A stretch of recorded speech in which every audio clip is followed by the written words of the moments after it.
મારો ફેવરેટ તો આ લોકોનો સમોસો જ છે. આખા અમદાવાદની બધી જગ્યાએ ખાઈ લીધા, પર જો હરિભોગનો સમોસો છે ને એના જેવો ટેસ્ટ કોઈનું નથી. હું તો રેગ્યુલર જ ખાઉં છું, દિવસ ખાલી નહીં, સિંગલ ડે બી મારો ખાલી નહીં. આ બાજુ આવું ઓફિસે તો સમોસો એનો ખાવા મારા કમ્પલસરી જ છે. કેમ છો અંકલ? બસ મજામાં. તમે અહીંયા શું સૌથી વધારે ટ્રાય કરો છો? હું અહીંયા જ્યારે બી આવું છું તો મારો ફેવરેટ તો આ લોકોનો સમોસો જ છે.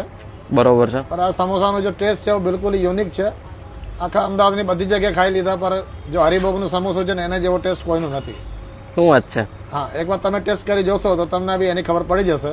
બરોબર છે. હા, એટલે આમ કેટલી વખત આમ આવતા હોવ કે હું તો રેગ્યુલર જ ખાઉં છું, દિવસ ખાલી નહીં, સિંગલ ડે બી મારો ખાલી નહીં. આ બાજુ આવું ઓફિસે તો સમોસો એનો ખાવા મારા કમ્પલસરી જ છે. ભલે ટિફિન હોય કે ના હોય, ટિફિન હોય કે ના હોય સમોસું ખાવા? સમોસો ખાવાનું જ કમ્પલસરી. એમાં મીઠાઈઓથી લઈને નમકીનથી લઈને તમને જો બી મળે અહીંયા બધું ક્વોલિટી વાળો મળે. રેટ બીજાથી રિઝનેબલ રેટમાં બી છે. ક્વોલિટી વાઇઝ તમને એના જેવો તમને ક્યાંય નહીં મળે. હું તો બીજા બધી લોકોને પબ્લિકને સજેસ્ટ કરી એકવાર આવીને અહીંયા હરિભોગનો આવીને તમે સંપર્ક કરો. Okay, thank you sir.